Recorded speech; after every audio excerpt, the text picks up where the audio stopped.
Very good. Recording start हो चुकी है।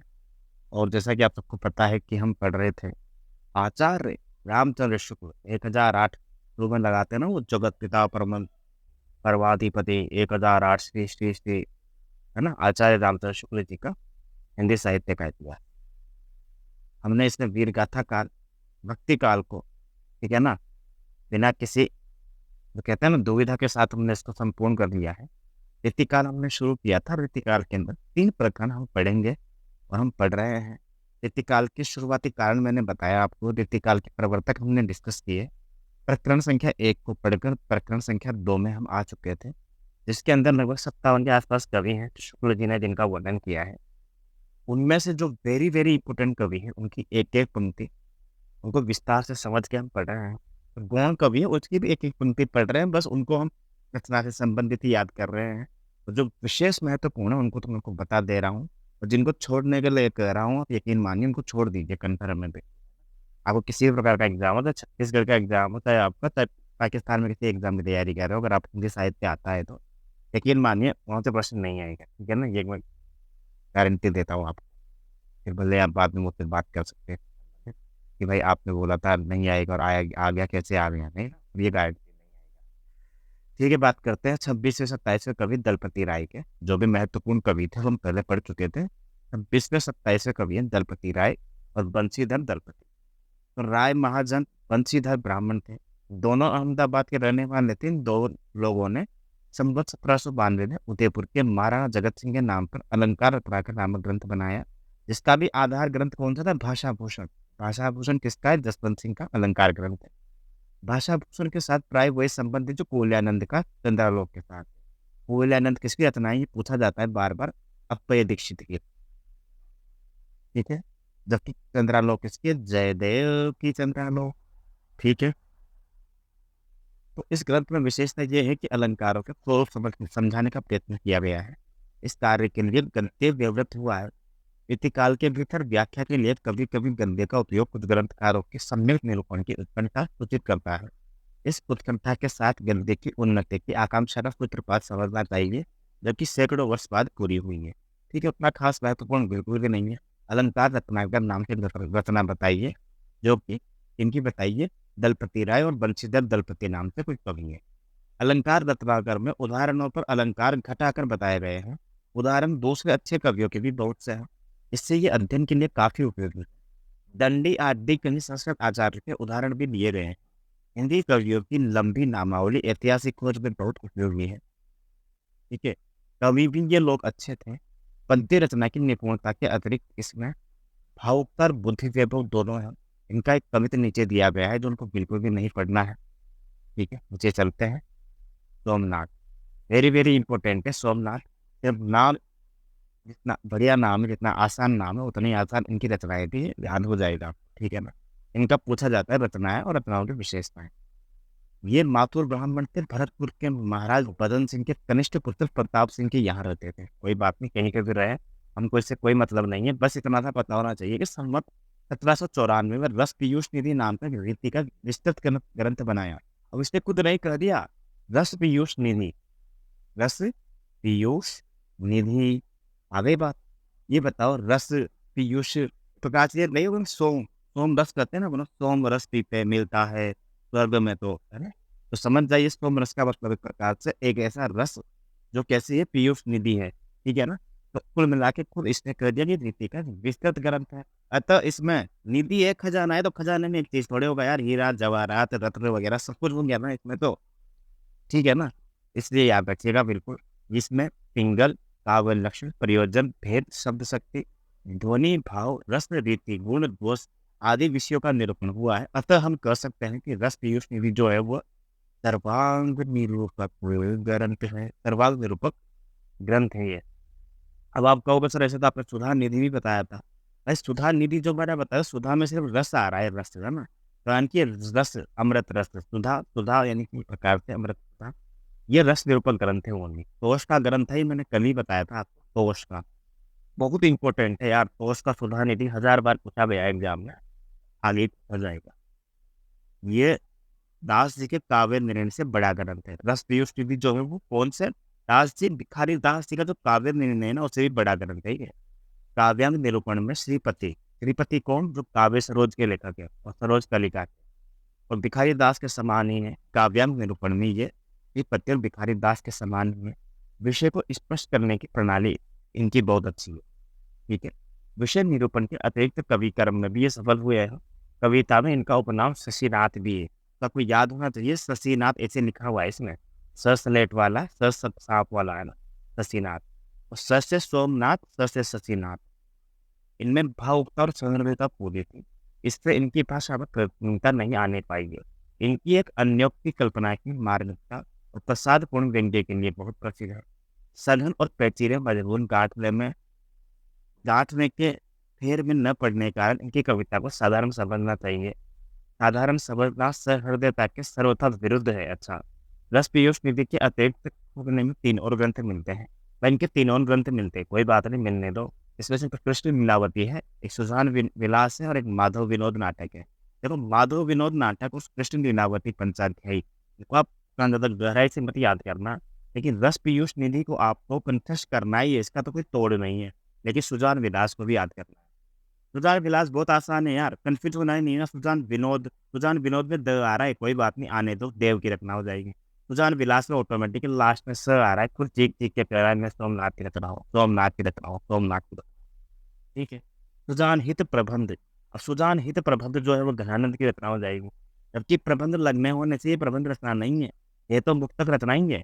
सुजान हित प्रबंध जो है, हो सकता है सुजान हित के नाम से ही मिल जाएगी, लेकिन सुजान हित प्रबंध या सुजान हित जो है घनानंद की रचना है। सुजान विलास में स आ रहा है, अतः सोमनाथ की हो जाएगी। और सुजान विनोद में व और द दोनों आ रहा है, तो देव की रचना हो जाएगी। ठीक। उक्त ग्रंथों में निर्माण काल की ओर ध्यान देने से इनका कविता काल इतना इतना ठहरता है, तो बिल्कुल याद नहीं रखना है। रीति ग्रंथ और मुक्तक रचना के सिवा एक सेकंड को, हाँ, रीति ग्रंथ और मुक्तक रचना के सिवा इस सत कवि ने प्रबंध काव्य की ओर भी ध्यान दिया था। और सिंहासन बत्तीसी नाम के अनुवाद को यदि हम काव्य न माने तो कम से कम पंचम ग्रंथ अवश्य मानेंगे। तो सिंहासन बत्तीसी दूसरा नाम है किसका? सुजान विलास का। ठीक है ना, पंचम में समझ, ठीक है। सिंहासन बत्तीसी नाम से भी आ सकता है कभी इनका, तो आ जाना, याद रखना, कोई बात नहीं। सोमनाथ, सोमनाथ की रचना है सिंहासन बत्तीसी। माधव विनोद जो नाटक है ना, शायद मालती माधव के आधार पर लिखा हुआ प्रेम प्रबंध है। कहने कहा जा चुका है कि कल्पित कथा को लिखने की प्रथा हिंदी के कवियों में प्राय नहीं के बराबर है। जहांगीर के समय में सन 1673 में पुहुकर कवि का रस रतन अब तक नाम लेने योग्य कल्पित प्रबंध काव्य था। ये पुहुकर की रस रतन है ना, सीधा सीधा पूछा जाता है, डिटेल तो कुछ भी नहीं पूछता है, लेकिन पुहुकर की रस रतन, ठीक है ना, ये सूफी काव्य में पढ़ा था हमने, तो सूफी काव्य पढ़ा था तब हमने पुहुकर के रस रतन की चर्चा की थी। अतः सोमनाथ जी का ये प्रयत्न उनके दृष्टि विस्तार का परिचारक है। विजय सोमनाथ की कुछ पंक्तियां दी हुई है। देसी विदिशन ते उमड़ी मड़ी लीनो नभ छाड़ी दिने ध्रुव जवा से जुत जरी गे। एक घनाक्षरी पद है, कोई बात नहीं, हम छोड़ देंगे इसको, बिल्कुल भी नहीं पढ़ना अपन को ये। कोई पंक्तियां दी हुई है यहाँ पे कि प्रीति नई नित कीजत है, समसो छल की बतरानी परी है ना। तो सेकी डिठाई कहा ससे नाथ, हमें दिन देखते जानी परी है। और कहा लइये सजनी कठिनाई गरे अति आनी परी है। और मानते हैं बरज्यो ना कछु अब ऐसी सजा नहीं बानी पड़ी है। बहुत बढ़िया। चमका तो बदन छोड़ दीजिए, कोई काम की नहीं है। रसलीन, तीसरे कवि है, आदर बढ़ेंगे रसलीन। इनका नाम सैयद गुलाम नबी था, जिन बिलग्राम के रहने वाले थे और अच्छे मुसलमान होते आए हैं। जहाँ अच्छे अच्छे विद्वान मुसलमान होते आए हैं, अपने नाम के आगे बिलग्रामी लगाना एक बड़े सम्मान की बात समझते थे। गुलाम नबी ने अपने पिता का नाम काफिर लिखा है। रसलीन का जो पूरा नाम है पूछा गया है, सैयद गुलाम नबी। रसलीन का जो पूरा नाम है, असली नाम है, वो सैयद गुलाम नबी है। इनकी एक पुस्तक है अंग दर्पण, बस इतना ही पूछा गया है। ठीक है। और इनकी इनकी कविता पूछी गई है, मैं बताऊंगा कौन सी वाली। रसलीन की अंग दर्पण, बस इतना सा याद रखना है। ठीक है। जिसमें अंगों का उपमा उत्प्रेक्षा से युक्त चमत्कार पूर्ण वर्णन, सूक्तियों के चमत्कार के लिए ये ग्रंथ काव्य रसिकों में बराबर विख्यात रहा है। यह प्रसिद्ध जोहा जिसे जनसाधारण बिहारी का समझा करते हैं, अंग दर्पण का ही है। अब देखो ये बिहारी का समझा करते हैं ना, इसीलिए ये एग्जाम में 1000 बार पूछा गया है, ताकि बंदे फिर से बिहारी का समझे और गलती करें। तो अमिय हलाहल मद बरे, श्वेत श्याम रतनार, जियत मरतन छुक छुक परतन चेनी चितवत एक बार। अब इसको आप युद्ध करके याद करो, चाहे इसमें परमाणु बम को, चाहे कैसे भी करके याद करो, देखिए याद होना ही चाहिए आप। मतलब कंठस्थ नहीं होना चाहिए, कोई से कंठस्थ के लिए मैं आपको बोल नहीं रहा हूँ, लेकिन ये अमीय हलाहल मद बरे, अब ये अमीय आने से समझ जाना कि ये रसलीन की पंक्तियां है। रसलीन, रसलीन कौन है? जिसकी रचना है अंग दर्पण। ठीक है ना?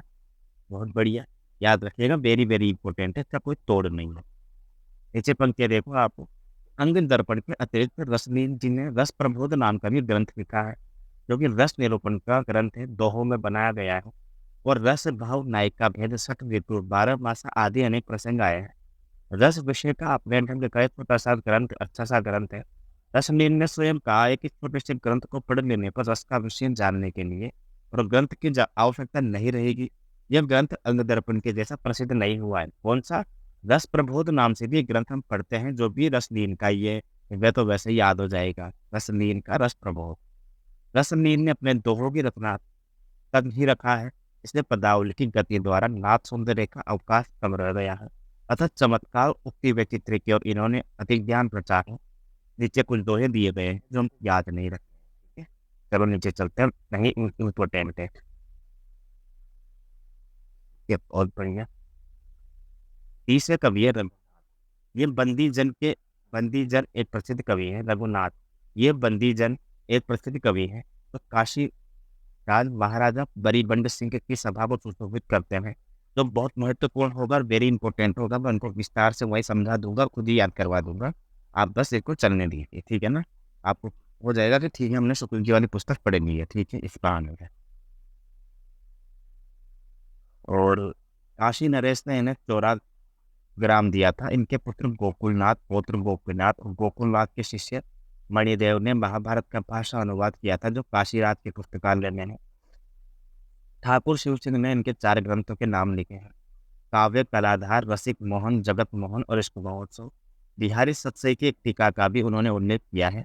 रसिक मोहन अलंकार ग्रंथ है, वैसे इतना ज़्यादा इंपॉर्टेंट है नहीं है, लेकिन ठीक है, याद रखना कि रघुनाथ नाम से एक कवि हुए हैं, तो नाम में रघुनाथ आ रहा है और मोहन जब इसकी रचना में आ रहा है, हमको याद रखने में क्या जरूरत है। ये रसिक मोहन रचना किसकी है? रघुनाथ की। तो रसिक मोहन जो है अलंकार का ग्रंथ है। भाई साहब ये इम्पोर्टेंट इसलिए है क्योंकि रसिक मोहन से पता नहीं चल पा रहा है कि यार ये अलंकार का है या रस का है, इसलिए याद रखना हमको कि अलंकार का ग्रंथ है। अब चाहे हो चाहे ना हो, लेकिन शुक्ल जी ने कर दिया, हमको याद रखना है। इसमें उदाहरण केवल श्रृंगार के ही नहीं है, वीर आदि अन्य रसों के भी बहुत है। ठीक है, जब इसमें ये बताओ, जब ये रसिक मोहन एक अलंकार ग्रंथ है, तो इसमें उदाहरण श्रृंगार के, तो फिर इसमें रस की बात कहाँ से आई यार, ये बताओ। एक अच्छी विशेषता यह है कि इसमें अलंकारों का, अच्छा, अलंकारों का उदाहरण देने के लिए जो अलग अलग रस है ना, उनका प्रयोग किया है। ठीक है ना? बहुत बढ़िया, ठीक है ना? और एक अच्छी विशेषता तो यह है कि इसमें अलंकारों के उदाहरण में जो पद्य आए, उनके प्राय सरल प्रस्तुत अलंकार के सुंदर और स्पष्ट उदाहरण होते हैं। इस प्रकार इनके कवित्व समुच्चय का सारा कलेवर अलंकार को उदाहरित करने में प्रयुक्त हो जाता है। भूषण आदि बहुत से कवियों ने अलंकारों के उदाहरण में जो पद्य रखे हैं, उनका अंतिम कोई चरण ही वास्तव में उदाहरण होता है। उपमा के उदाहरण में इनकी ये प्रसिद्ध कविता मिली है। फूली उठे कमल से अमन हितु के नैन, कहे रघुनाथ भरे चैन रस सिए रे। बिल्कुल याद नहीं रखनी है, छोड़ दीजिए पंक्तियां। काव्य कलाधर नाम से भी एक ग्रंथ है। कलाधर किसे कह सकते हैं हम? रघुनाथ। रघुनाथ जो है उनका एक ग्रंथ है काव्य कलाधर। रसिक मोहन तो हम पढ़कर आ चुके हैं, जो कि अलंकार ग्रंथ है। वैसे इंपॉर्टेंट कवि नहीं है यार, रघुनाथ इतने ज्यादा। काव्य कलाधर रस का ग्रंथ है, जिसमें प्रथानुसार भाव भेद, रस भेद थोड़ा बहुत कह कहकर नायिका भेद का भी वर्णन किया गया है। विषय निरूपण इसका उद्देश्य नहीं जान पड़ता है। जगत मोहन वास्तव में रक्षक तथा फिर ऐश्वर्य ज्ञान राजा की दिनचर्या बताने के लिए लिखा गया है। इसमें कृष्ण भगवान की 12 घंटा की दिनचर्या कही गई है। इसमें ग्रंथकार ने अपनी बहुगिकता अनेक विषयों जैसे राजनीतिक, सामुद्रिक, वैद्यक, ज्योतिष, शालीहोत्रा, मृगया, सेना, नगर, गढ़ रक्षा, पशु पक्षी, शतरंज इत्यादि के विस्तृत और आरोचक वर्णनों द्वारा प्रदर्शित किए। इस प्रकार वास्तव में पद्य में होने पर भी ये काव्य ग्रंथ नहीं है। इश्क महोत्सव में अपनी खड़ी बोली की रचना का शौक दिखाया है, ठीक है ना? रघुनाथ की एक और रचना बताई गई थी, इश्क महोत्सव। मैंने कभी रघुनाथ को इतना इम्पोर्टेंट कभी माना नहीं है, ना कभी इनकी रचनाएँ कभी देखी है। बस आपको बस रीडिंग लगानी थी बस, है ना? उस और कभी इनसे प्रश्न आएँगे भी सही ना, तो आप अंदाज़े से लगा सकते हो, आंसर सही कर दोगे, क्योंकि सीधा नहीं पूछेगा कि इश्क महोत्सव किसकी रचना है, जगत महोत्सव किसकी रचना है। ये लिख कर देता हूँ, गारंटी देता हूँ, कभी भी सीधा नहीं। उससे सूचित होता है कि खड़ी बोली की धारणा अब तक अधिकतर उर्दू के रूप में ही लोगों ने की थी। नीचे कुछ पंक्तियाँ दी गई है जो हम छोड़ सकते हैं, ठीक है? देखो, मैं रचनाओं के प्रकाशन वर्ष, कवियों के जन्म वर्ष, ये सिर्फ़ उन्हीं के बता रहा हूँ जो याद रखने योग्य है। मैं खामख़ा आपके दिमाग का भार नहीं बढ़ाना चाहता, ठीक है ना? अगले कवि है 31वें दूल्हा नाम से, ठीक है? दूल्हा।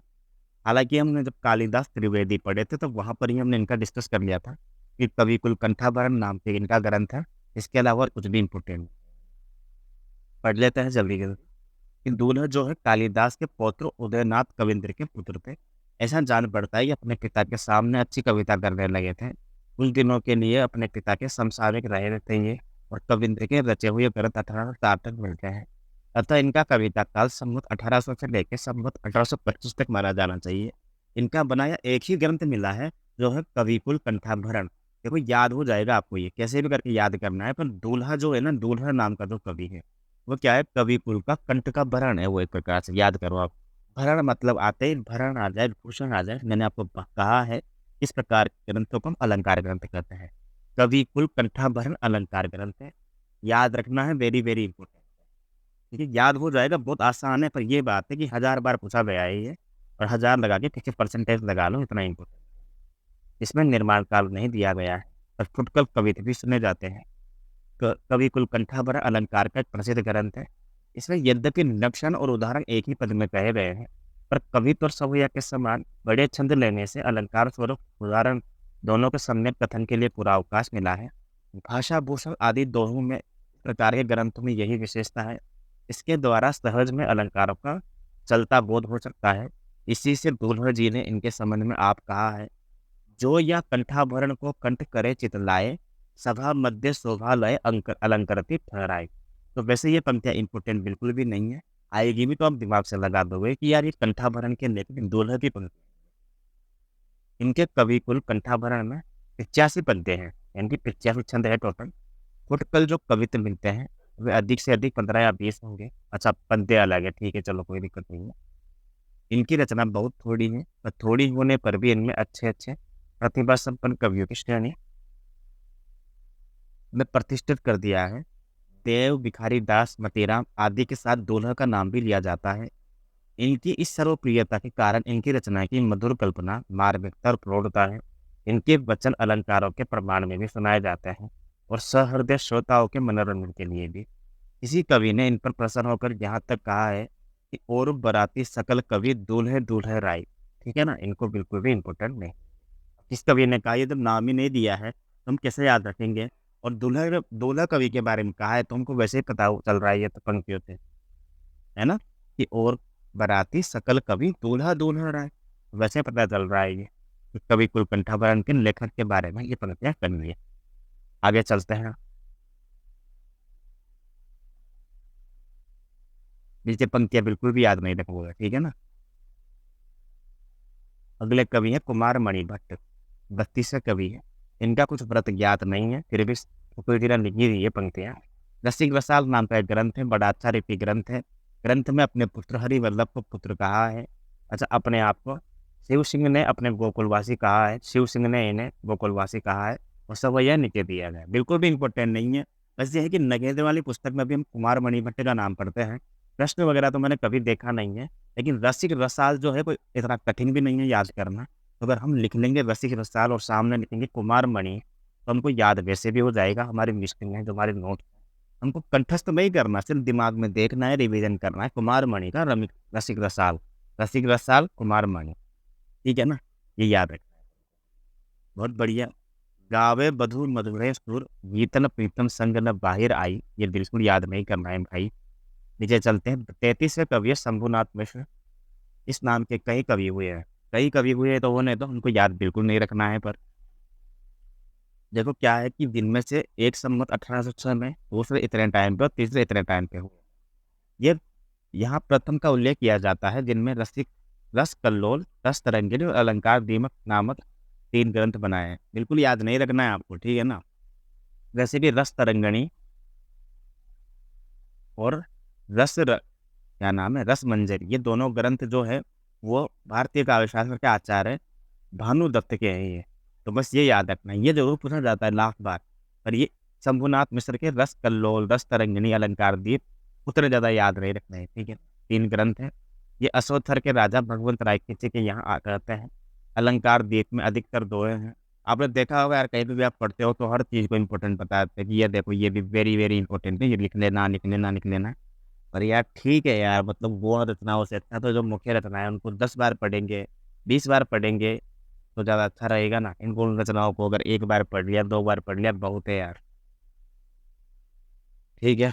उदाहरण श्रृंगार वर्णन में अधिक प्रयुक्त न होकर आश्चर्यदाता के यश और प्रताप वर्णन में अधिक प्रयुक्त है। या सच बताऊं, टेलीग्राम वगैरह पे ऐसे क्वेश्चन आते हैं यूजीसी नेट के और भी एग्जाम्स के जो भी होते हैं, स्टेट पीएससी के। मतलब मेरा तो मनोबल ही डाउन हो जाता है कि यार कैसे कैसे लोग कहाँ कहाँ से प्रश्न बनाते हैं। मतलब वो अपने आप को, स्वयं को, जो वहाँ का जो बनाने वाला है ना, जो एग्जामिनर है, उसके बराबर समझते हैं वो। क्वेश्चन को लेवल इतना ज़्यादा डीप कर देंगे ज़बरदस्ती, मतलब कि वो जो मोटी मोटी चीज़ें होती है ना, जो ऊपर से दिखाई देती है, मतलब ऊपर से एकदम सबसे चौड़ी चौड़ी, वो बिल उसमें घुसते नहीं है, डायरेक्ट अंदर डीप में जाएंगे भी। हद है यार, मतलब जैसे दूल्हों की रचना जो है कवि कुलकंठाभरण, ये याद तो नहीं करेंगे बल्कि इसमें दिमाग लगाएंगे कि दूल्हे को रामचंद्र शुक्ल ने कौन से प्रकरण में पढ़ाया है, या इस प्रकार से। अब भाई दूल्हा इस तरह इम्पोर्टेंट नहीं है कि उसके लिए प्रकरण पूछा जाए। पद्माकर के लिए, बिहारी के लिए, केशवदास के लिए, इनके लिए पूछा जाएगा प्रकरण। पर जबरदस्ती बंदा वो प्रश्न देगा, न कि दूल्हे का कवि कुलकंठाभरण देगा।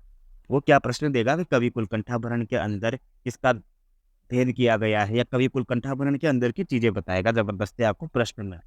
सच में और कसम से बता रहा हूँ, मतलब मुझे तो बहुत बुरा लगता है ऐसे ऐसे प्रश्न देखता हूँ तो। यूजीसी नेट के लिए ही बंदे इतना डीप में जाके पढ़ते हैं। जो मैं टेलीग्राम पे देखता हूँ तो मुझे नहीं लगता कि बहुत ज़्यादा डीप में पढ़ना चाहिए, क्योंकि प्रश्न जो आता है भूमिका से और कहीं से भी आ जाता है। हम डिस्कस करेंगे इसके ऊपर हम बाद में, उसके भी एक क्लास लेने की सोच रहा हूँ मैं। 34वें कवि है शिव सहाय दास, जो कि जयपुर के रहने वाले थे। इन्होंने संवत 1809 में शिव चौपाई नाम से और लोकोक्ति रस कौमुदी नाम से ग्रंथ बनाया है। लोकोक्ति रस कौमुदी में ये विचित्रता है कि ये पखानों और कहावतों के लिए नायिका भेद कहा गया है, ठीक है? देखो, शिव साहित्य दास की एक रचना है लोकोक्ति कौमुदी, ठीक है ना? क्योंकि शिव चौपाई तो याद हो जाएगी आपको। लोकोक्ति रस कौमुदी, शिव सहाय दास, बिल्कुल भी इंपॉर्टेंट नहीं है, लिखना नहीं है, बस हाँ आई थी, इसको अंडरलाइन कर ले, कभी घूमते फिरते नजर मारे, ठीक है? नीचे चलते हैं, पंक्तियाँ इनकी याद नहीं रखनी हो। 33वें कवि है रूप साहिब, पन्ना के रहने वाले थे, श्री वास्तव कायस्थ थे। रूप विलास नाम का इनका ग्रंथ मिलता है, तो रूप का रूप विलास याद हो जाएगा, इसके अलावा कुछ भी याद नहीं रखना है। इसमें दोहे में भी पिंगल, अलंकार, नायिका भेद आदि है, ठीक है? कोई इंपॉर्टेंट नहीं है, छोड़ दो बिल्कुल। 36वें कवि देखो आप, ऋषिनाथ, बिल्कुल भी महत्वपूर्ण नहीं है, बस आपकी आत्मा की शांति के लिए मैं खुद ही पढ़ रहा हूँ बस, कि भाई जो भी ये गौण कवि है इनको पढ़ रहे हैं अपन, ठीक है? हालांकि हिंदी साहित्य का इतिहास हम अलग से नोट्स बना के पूरा पढ़ेंगे, जिसमें शुक्ल जी, नगेंद्र जी, हजारी प्रसाद द्विवेदी और जो भी मोस्ट इम्पोर्टेंट इतिहासकार है, सभी तो नहीं लेकिन उनका एक जो भी होगा चिट्ठा, वो सारा का सारा पेश करेंगे आपके सामने, ठीक है? जल्दी ही उस पर भी काम चल रहा है, ठीक है? ऋषिनाथ, ये असमी के रहने वाले बंदीजन, प्रसिद्ध कवि, ठाकुर के पिता और सेवक के प्रपितामह थे, बिल्कुल याद है रखना। काशी राज के दीवान सदानंद और रघुबर कायस्थ के आश्रम में इन्होंने अलंकार मणिमंजरी नाम का ग्रंथ बनाया था। इसमें दोहों की संख्या अधिक है, यद्यपि बीच बीच में घनाक्षरी और छप्पे भी है, ठीक है? अलंकार मणिमंजरी नाम का एक ग्रंथ है, इसका है ये ऋषिनाथ का, ठीक है? बस इसके अलावा कोई इंपॉर्टेंट, जिससे इनकी वृद्धावस्था का जान पड़ता है वगैरह वगैरह, छोड़ सकते हैं बाकी इनके बारे में।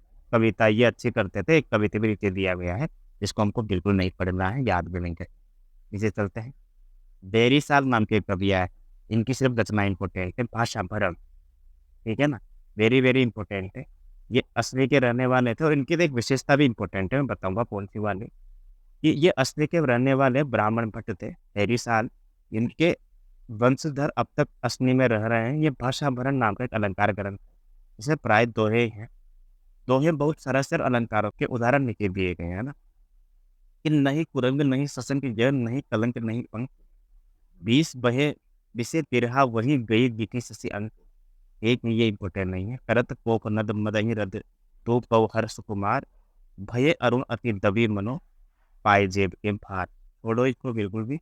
ये याद रखो आपको, भाषा भरण नाम का जो ग्रंथ है ना, वो है किसका? बेरी साल का।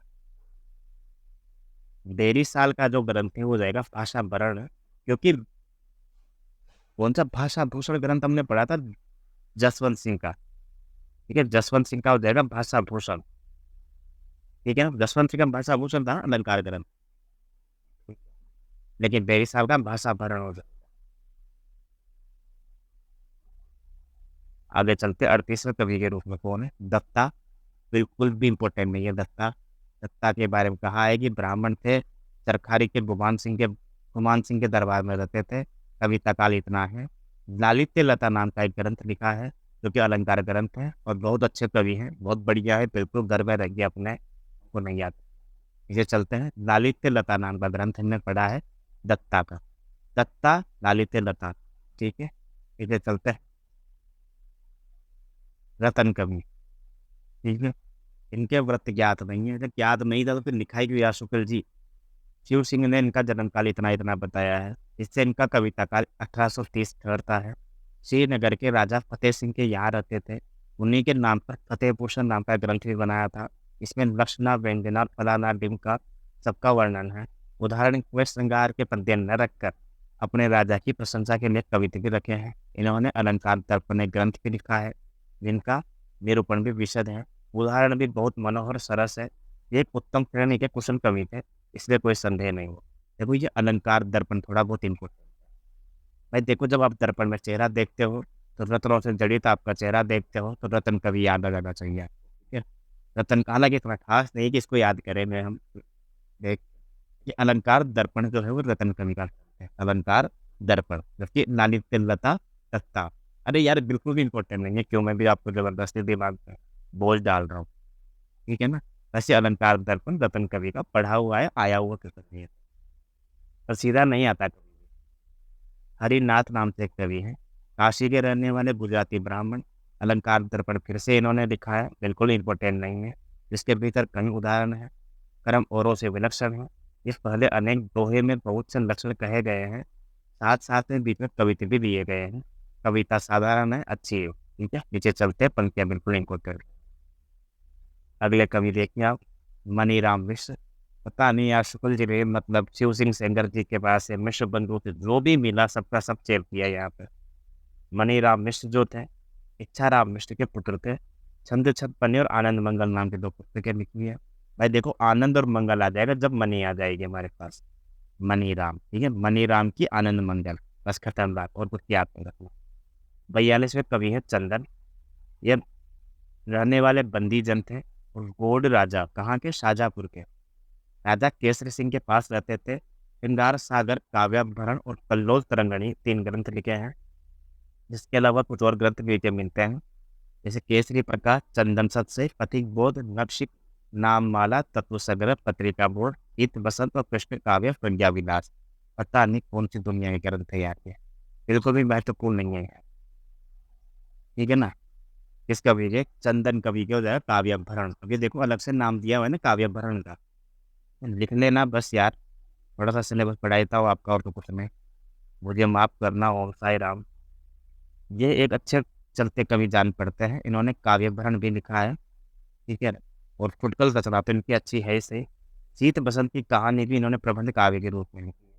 शीत बसंत की रोचक कहानी इन प्रांतों में बहुत प्रचलित है।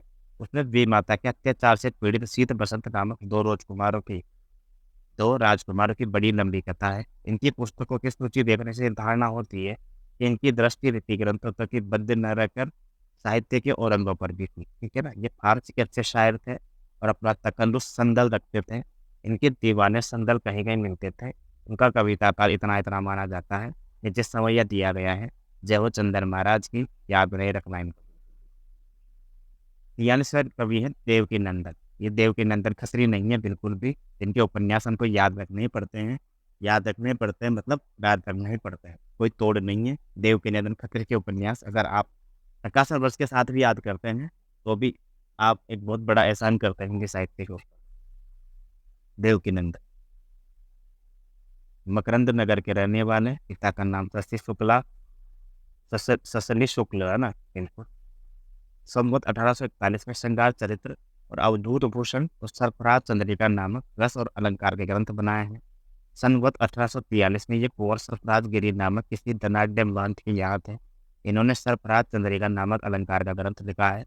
इसके उपरांत ये रुद्रम बाबू के रईस अवधूत सिंह के यहाँ गए हैं। इनका नाम पर अवधूत भूषण भी बनाया है। इनका एक नक्शिक्ति है।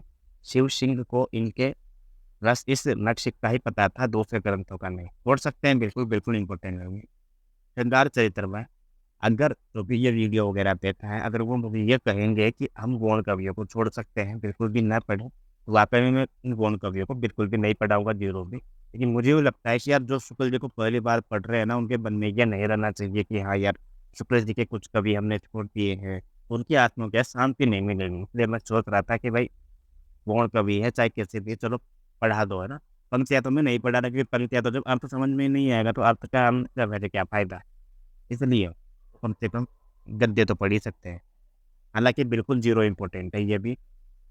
अवधूत भूषण वास्तव में इसी का फिर परिवर्तित रूप है।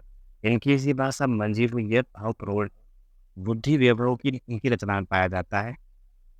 कहीं-कहीं कूट भी इन्होंने कहे हैं। काल व्यक्तित्व की ओर अधिक झुकी हुई होने पर भी इनकी कविता में दारिद्र्य माधुर्य पूरा आगे चलता है, बिल्कुल इम्पोर्टेंट है ये। अगले कवि है भाई कि छोड़ दो, महाराज राम सिंह, ठीक है। 44वें कवि है महाराज राम। ये नरवल गरेड यहाँ थे यार ये, हाँ, नवलगढ़िया राजा थे। इन्होंने रस और अलंकार के 3 ग्रंथ लिखे, बिल्कुल। देखो वहाँ पे भी एक कवि का नाम आया था अलंकार दर्पण में, रतन नाम से, और यहाँ पे भी आया राम सिंह के नाम। तो वैसे महाराज राम सिंह का अलंकार दर्पण ग्रंथ जो है वो ज़्यादा इम्पोर्टेंट है, पर ठीक है हमको तो यार याद रखने से मतलब है, हो जाएगा।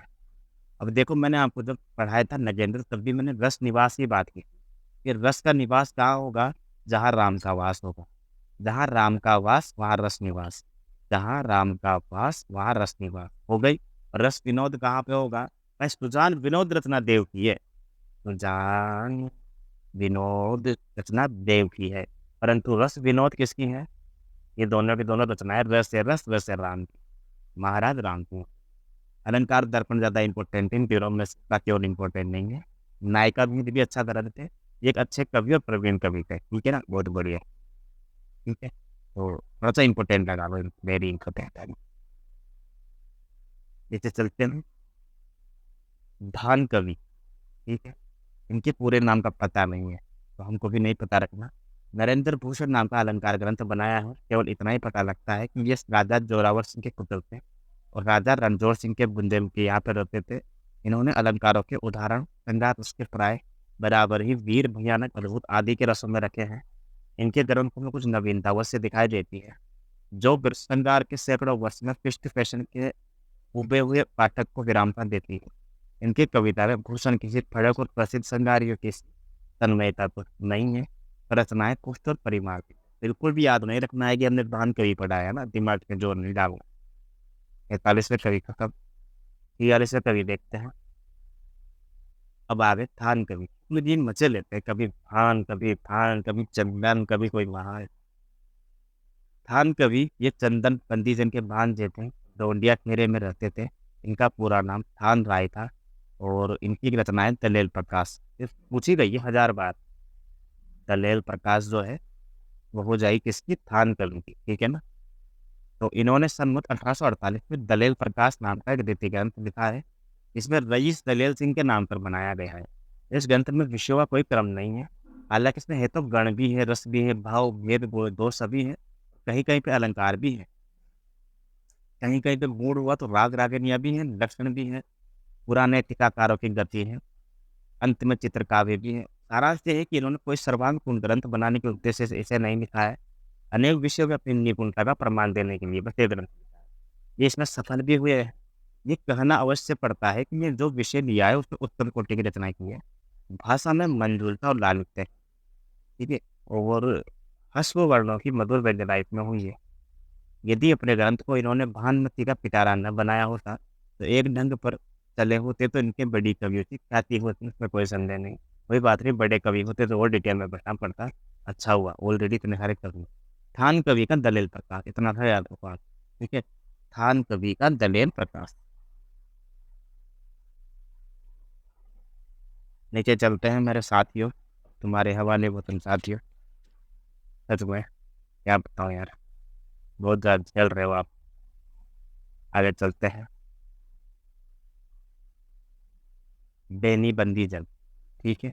हालांकि बेनी प्रवीण वगैरह हम पहले पढ़ के आ चुके हैं, बिल्कुल इम्पोर्टेंट नहीं है बेनी बंदी जल है, क्योंकि इनकी एक रचना है टिकेत राय प्रकाश, ठीक है? ठीक है, तो ये देखो, ये रायबरेली के रहने वाले थे।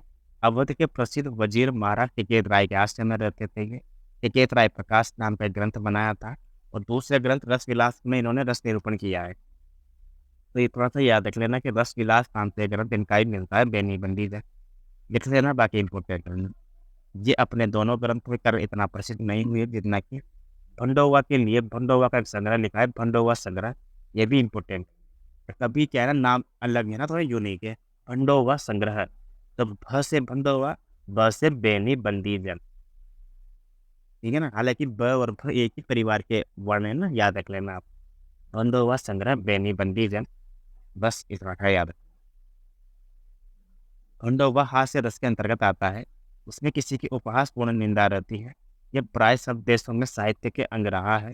जैसे फारसी और उर्दू की शायरी में हजों का विशेष स्थान है, वैसे ही अंग्रेजी में सटायर से कहते हैं सटायर देंगे। पूर्वी साहित्य में उपहास काव्य के लक्ष्य अधिकतर कंजूस अमीर या आश्रयदाताएं रहे हैं, और यूरोपीय संस्कृति में समसामयिक कवि और लेखक। इसमें यूरोप में उपहास काव्य में साहित्यिक मनोरंजन की सामग्री अधिक रहती है। उर्दू साहित्य में सौदार हजोगिन प्रसिद्ध है। उन्होंने किसी अमीर के लिए घोड़े की इतनी हंसी की है कि सुनने वाले लोटपोट हो जाते हैं।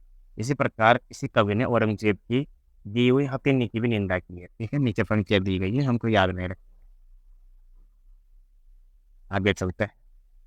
इसी पद्धति के अनुयायी दैनिक ने भी कहीं बुरी रजाएं पाए तो उसकी निंदा की है, कई छोटे आम पाए तो इसकी निंदा भी की उसकी। पर जिस प्रकार उर्दू के शायर कभी कभी दूसरे कवि पर चीटा दे दिया करते हैं, इसी प्रकार दैनी जी ने भी लखनऊ के ललितदास महंत थे। इन्होंने सत्योपाख्यान नाम एक ग्रंथ लिखा है, जिसमें रामकथा है, पर कुछ कृपा की है। जैसे बिल्कुल याद नहीं रखना है, टिकैत प्रकाश याद रखना है हमको, बेनी बंदी जन का, और रस विलास याद रखना। खत्म बात, खत्म करते हैं बस। इसे चलते हैं, इनकी पंक्तियाँ बिल्कुल भी याद नहीं रखनी। मैं चाहता हूँ यार, ये रीति ग्रंथकार कवि है ना, ये खत्म हो जाए यार, 57 कवि है लगभग। 48वीं है बेनी प्रवीण। लखनऊ के रहने वाले वाजपेयी थे। लखनऊ के बादशाह गाजीउद्दीन हैदर के दीवान राजा दयाकृष्ण कायस्थ के पुत्र नवल कृष्ण उर्फ लल्लन जी के आश्रम में रहते थे, जिनकी आज्ञा से इन्होंने नवरस तरंग, है ना? देखो वैसे ऑप्शन में देखो बेनी प्रवीण या बेनी बंदी में से एक ही आएगा। बस आपको याद रखना है कि नवरस तरंग जो है वो बेनी प्रवीण का ग्रंथ है। बेनी प्रवीण, बेनी भी न पे खत्म हो रहा है, प्रवीण भी न पर, तो नव से शुरू कर देना, नवरस तरंग, है ना? बहुत बढ़िया।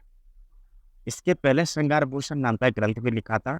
ये कुछ दिन के लिए महाराज नाना राव के पास बिठुर भी गए थे, और नाना राव प्रकाश नाम का एक ग्रंथ भी लिखा। तो मैं झूठ नहीं बोलूंगा, पर नवरस तरंग, श्रृंगार भूषण और नाना राव प्रकाश मुझे थोड़ा सा इंपॉर्टेंट लग रहा है। तो टिकैत राय प्रकाश तो हम पढ़ के आ चुके हैं, तो आसान भी है, याद हो जाएंगे, डोंट वरी। तो आप लिख लेना बस इनको, श्रृंगार भूषण, नाना राव प्रकाश और नवरस तरंग, दैनी प्रवीण, ठीक है? और ये खेद है कि इनका कोई ग्रंथ अब तक प्रकाशित नहीं हुआ है। इनके फुटकल कवित्व तो इधर उधर बहुत कुछ संग्रहित और उद्धृत बनते हैं। कहते हैं बेनी बंदी जन से एक बार कुछ वाद विवाद हुआ, तो उससे प्रसन्न होकर उन्होंने प्रवीण की उपाधि दी। पीछे से रुग्ण होकर ये सब पत्नी आबू चले गए, और वहीं से इनका शरीर बात हुआ। इन्हें कोई पुत्र भी नहीं था, ठीक है ना? इन्हें नवरस तरंग बहुत ही मनोहर ग्रंथ है, जिसमें नायिका भेद के उपरांत रस भेद और भाव भेद का संक्षेप में निरूपण हुआ है। उदाहरण के और रसों की भी है। रीतिकाल के रस संबंधी ग्रंथों की भांति यह श्रृंगार का ही ग्रंथ है। इसमें नायिका भेद के अंतर्गत प्रेम की रीला की बहुत सुंदर कल्पनाएं भरी पड़ी है। भाषा इनकी साफ सुथरी और चलती है। बहुतों की भाषा की तरह लद्दू नहीं हुआ। ऋतुओं का वर्णन भी उद्दीपन की दृष्टि से किया है। ये बिल्कुल हम बेकार पढ़ रहे हैं, इनको याद नहीं रखना है, दिमाग में जोड़ना है, डालना है। छोटा सा दीवार है 50 ग्राम का, जिसमें प्रथानुसार भोग विलास की सामग्री भी बहुत कुछ आ गई है। अभिसारिका आदि कुछ नायिकाओं के वर्णन भी सरस है। ये ब्रज भाषा के मतीराम ऐसे कवियों के समकक्ष और कहीं कहीं तो भाषा और भाव के माधुर्य में पदवाकर तक से टक्कर लेते हैं। ये बेली प्रवीण की बात कर रही है। अब जाहिर सी बात है, जिस कवि की तारीफ में इतने शब्द कर रहे हैं शुक्ल जी, उनकी रचना तो याद करनी पड़ेगी ना यार। नवरस तरंगे, ठीक है ना, इस प्रकार से याद रखना। श्रृंगार भूषण, नवरस तरंगे, नाना राव प्रकाश, याद हो जाएगी, याद कर लें। शुक्ल जी पे थोड़ा सा दया करना। जान पड़ता है कि श्रृंगार के लिए सवैया ये विशेष उपयुक्त समझते थे। कविता के कुछ नमूने नीचे दिए गए जो उनको याद, कविता बिल्कुल याद। आगे चलते हैं, पीछे छोड़ दिया। 49 जसवंत सिंह देते हैं। जसवंत सिंह तो पहले हम पढ़ के आ चुके हैं ना, भाषा भूषण जिनका ग्रंथ है, अलंकार ग्रंथ, राजस्थान के मारवाड़ के राजा थे। जो जसवंत सिंह देते थे, ये कौन थी? ये बघेल क्षेत्र के थे, बघेल क्षत्रिय और तेरवा के राजा थे। बड़े विद्या प्रेमी थे। इनके पुस्तकालय में संस्कृत और भाषा के बहुत सारे ग्रंथ है। उनका कविता काल इतना इतना अनुमान किया जाता है। शालीहोत्र और श्रृंगार शिरोमणि नाम के 2 ग्रंथ मिलते हैं। यहाँ इसके दूसरे ग्रंथ में काव्य प्रयोजन का और श्रृंगार रस का एक बड़ा ग्रंथ है। कविता साधारण है, ठीक है। चलते हैं नीचे, खत्म करता हूँ बस काफी के लिए। और 50वां कवि बता रहा है यशोदानंदन। इनकी तो मैं याद करवा दूंगा आपको, जो भी इनका ग्रंथ है ना वो याद करवा दूंगा। और 57 कवि हैं, तो थोड़ा सा कर लेते हैं यार, थोड़ी बहुत तो हो ही सकता है। यशोदानंदन जो है, इसका कुछ व्रत ज्ञात यार, जब याद नहीं है तो फिर सफल जी क्यों सिलेबस पर डाले हो यार। शिव सिंह सरोज में इनका जन्म। अब देखो, ये प्रश्न अपने आप में बनता है कि रीतिकाल के जो रीतिग्रंथकार कवि है उनका वर्णन करने के लिए शुक्ल जी ने शिव सिंह सरोज से काफी ज्यादा सहायता ली है। शिव सिंह सरोज किसकी पुस्तक है? शिव सिंह सेंगर की। शिव सिंह सरोज में इनका जन्म काल 1888 दे रखा है। इनका एक छोटा सा ग्रंथ है बरवे नायिका भेद। अब देखो, आपको पता है, मैं जानता हूँ आप समझदार हो, आप रहीम का बताएंगे बरवे नायिका भेद, जो हमने पढ़ा हुआ है। परंतु यशोदानंदन नाम से एक कवि है, उनका भी है। ठीक है, ये संदेह अनूठा है और रहीम वाले से अच्छा तो नहीं, उसके टक्कर का जरूर है। मैं 9 संस्कृत में और 53 तो ठेठ अवधि में है। अत्यंत मृदु और कोमल भाव का, अत्यंत सरल स्वाभाविक रीति से व्यंजित है। भावुकताई कवि की प्रधान विभूति है। इस दृष्टि से ये छोटी सी रचना बहुत ही बड़ी रचनाओं से मूल्य से बहुत अधिक है। कवियों की श्रेणी में ये निसंदेह उच्च स्थान के अधिकारी हैं, ठीक है ना। यशोदानंदन पढ़ लिया हमने, यशोदानंदन। बरवे नायिका भेद। करण कवि, करण कवि की रचना कौन सी पढ़ेंगे हम? 51वें कवि करण। यह षटकुल काल्य कुब्जों के अंतर्गत पांडे थे और छत्रसाल के वंशधर पन्ना नरेश महाराज के हिंदूपति की सभा में रहते थे। उनका कविता काल इतना इतना है। इन्होंने साहित्य रस और रस कल्लोल नाम के ग्रंथ लिखे हैं। साहित्य रस में इन्होंने, थोड़ा सा देख लेना है, साहित्य रस मतलब करण, करण कवि, और दूसरा जो रस कल्लोल, करण कवि, ठीक है। हालांकि कर्नेश कवि हम पढ़ेंगे, थोड़ा बहुत उनका ज्यादा इंपॉर्टेंट है करण कवि के, छोड़ दो करण को भी। ये देखो, इसमें ये इन्होंने भी जो भी होते हैं ना काव्य के विभिन्न प्रकार के अंक, उनके वर्णन किया है, विस्तार से वर्णन किया है। इस दृष्टि से ये उत्तम ग्रंथ है। कविता भी सरस और मनोहर है। इनका एक सुविज्ञ कवि होना सिद्ध होता है, ठीक है ना। ठीक है, बाकी पंक्तियां नीचे याद नहीं करेंगे। नीचे चलते हैं। 52वें कवि है बुरदीन पांडे। इनके संबंध में कुछ ज्ञात नहीं है। इन्होंने बाग मनोहर नाम का एक बहुत ही बड़ा ग्रंथ कवि प्रिया की शैली पर लिखा है। और कवि प्रिया किसकी रचना है? केशव दास के। कवि प्रिया से इसमें ये विशेषता है कि इसमें पिंगल भी आ गया है। इस एक ही ग्रंथ में पिंगल, रस, अलंकार, गुण दोष, शब्द शक्ति आदि पर अध्ययन के लिए रख दिया है। इससे वो साहित्य का एक सर्वोत्तम ग्रंथ कहा जाता है। इसका बाग मनोहर नाम का एक ग्रंथ है गुरुदीन पांडे का। गुरुदीन पांडे का बिल्कुल भी इंपॉर्टेंट नहीं, मैंने कभी देखा नहीं है प्रश्न यार, इसलिए बोल रहा हूँ। इससे हर प्रकार के छंद है। संस्कृत के वर्ण प्रतों में बड़ी सुंदर रचना है। ये अत्यंत रोचक और उपाध्याय ग्रंथ है, ठीक है, छोड़ सकते हैं बिल्कुल। तो आगे चलते हैं। ब्रह्मदत्त जो है 53वें कवि, ये ब्राह्मण थे। काशी नरेश उदित नारायण सिंह के छोटे भाई बाबू दीप नारायण सिंह के आश्रित थे। ये विध विध विलास और दीप प्रकाश नाम का एक अच्छा अलंकार का ग्रंथ बनाया है। इसकी रचना सरल और परिमार्जित है। अब देखो, शुक्ल जी की कभी कमियां निकालने बैठा तो बोल देना कि शुक्ल जी ने पापा का नाम, पर पिता माँ का नाम, दादाजी का नाम, दादाजी के पापा का नाम। अब यार इतना लिखने की कहाँ आवश्यकता थी, ठीक है ना। इसके अलावा रीतिकाव्य कुछ ऐसे कवियों का भी वर्णन कर दिया है जिनके बारे में जब उनका व्रत ज्ञात ही नहीं है तो क्यों जबरदस्ती उनकी रचनाओं को लिखना फिर, है ना। तो आलोचना तो करी जा सकती है किसी भी चीज की, इतनी बात नहीं है। कमियां तो पढ़ने से ही पता चलती है। हालांकि जो अच्छाई है वो जगत विख्यात है, इसमें कोई दिक्कत नहीं है। वैसे भी कहते हैं दिए तले ही अंधेरा होता है। अतः उजाला करोगे तो फिर तेल तो खर्च करना ही पड़ेगा ना, थोड़ा बहुत नुकसान उठाना ही पड़ेगा, इससे ऐसी बात नहीं है। दीप प्रकाश नाम का एक ग्रंथ बनाया है। इनकी रचना सरल और परिमार्जित है। आश्रयदाता की प्रशंसा में कविता दिया गया है, तो हमको बिल्कुल नहीं पढ़ना है। तो क्या, अब आते हैं 54वें कवि पद्माकर भट्ट। अरे यार, वो मैं सोच रहा था कि रीतिकाल को आज मैं खत्म कर दूंगा, इसको रीति ग्रंथकार करूँ। अब इन्होंने बीच में पद्माकर को डाल दिया। जाहिर सी बात है, पद्माकर थोड़े बड़े भी होंगे और अच्छे से पढ़ना पड़ेगा इनको। तो आज के लिए जो आपने झेल आए यहाँ तक काफ़ी है। तब हम कल हम रीतिकाल के जो, या फिर ऐसा कर लेता हूँ कि पद्माकर को छोड़ देता हूँ और 55 56 57 को ही पढ़ा देता हूँ आपको। पद्माकर कल पढ़ा दूंगा, कोई दिक्कत नहीं है। ये कर सकते हैं ना, घर की बातें अपने, है ना। तो 54वें कवि पद्माकर को छोड़ देते हैं अपन। 55वां 56वां 57वां कवि पढ़ा देता हूँ आपको मैं, अगर वो ज़्यादा डिटेल में नहीं है तो।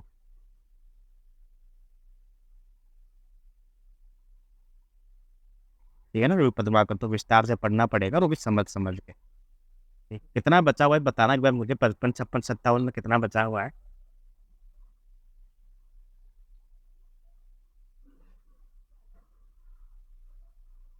तो 56 कवि 57 बचा, फिर कितना बचा हुआ है मैं खुद देख लेता हूँ। 55,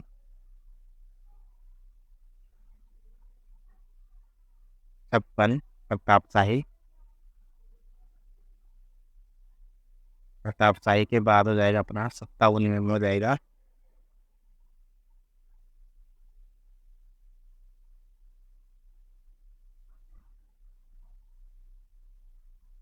रसिक गोविंद, है ना।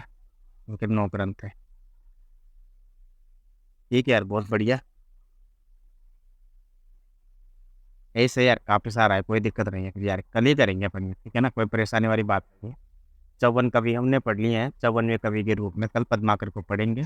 पद्माकर के बाद ये बाकी कवियों को भी पढ़ेंगे हम। और कोशिश करते हैं कि कल ये प्रकरण संख्या 2 है जो खत्म हो जाए। नहीं भी होगा तो भी अपन चलते रहेंगे, फोन से षष्ठी का अंत होने वाला है, ठीक है ना। तो ठीक है, फिर मिलते हैं। क्लास कैसे लगी कमेंट में जरूर बताना। थोड़ा बहुत बोरिंग अगर आप फील हुआ होगा तो थोड़ा सा वीडियो को आगे निकाल निकाल के देख लेना है ना, मैं नहीं बोलूँगा। जैसे थोड़ा सा टैप करते हैं ना आगे, ताकि आगे चलना जाएगा। क्योंकि मैं चाहता हूँ कि सिर्फ इम्पोर्टेंट पढ़ो आप, और इम्पोर्टेंट टिप्स याद रहें। तो रिवीजन जरूरी है, इसे रिवीजन करते रहना टाइम टू टाइम। या तो नोट्स बना के करो या वीडियो को दोबारा देख के करो। मैं तो नोट्स बना के ही बोलूँगा कि नोट्स बना के करना, वीडियो को कहाँ तक दोबारा देखोगे आप फिर से। बस इतना ज़रूर है कि अगर आप नहीं देखो तो दोबारा शेयर ज़रूर कर देना दोस्तों के साथ, जिनको लगे कि हाँ शुक्र की पढ़नी चाहिए। तो ठीक है, मिलते हैं फिर। Okay, bye bye.